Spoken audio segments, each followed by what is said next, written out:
Tvö alþjóðleg stórfyrirtæki hér á landi, Alcoa og Norðurál, borga litla sem enga tekjuskatta hér á landi þar sem þau skulda systurfélögum sínum erlendis 100 milljarða króna. Fyrirkomulagið alþekkt erlendis en lög hér á landi gera þess aðferð við að lækka skatta auðveldari. Þetta fjallað í Kastljósi að loknum fréttum. Fyrirkomulagið í grófum dráttum svona. Alcoa og Norðurál eru alþjóðleg fyrirtæki með rekstur hér á landi, þar sem tekjur og hagnaður verða til. Eignarhaldið hins vegar flókið. Það fer í gegnum systurfélag í Luxemborg í tilviki Alcoa og Delaware í Bandaríkjunum í tilviki Norðuráls og þaðan í móðurfélögin.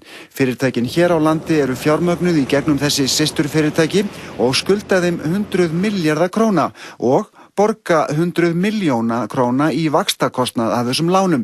Sá kostnaður kemur til frádráttartekjum og þar af leiðandi þeim sköttum sem lagðir eru á þessi fyrirtæki hér á landi. Í umfjöllun Kastljós kemur til að mynda fram að Alcoa á Íslandi hafi ekki greitt krónu í tekjuskatt síðan 2003 og á þar að auki inneign á móti sköttum næstu ára.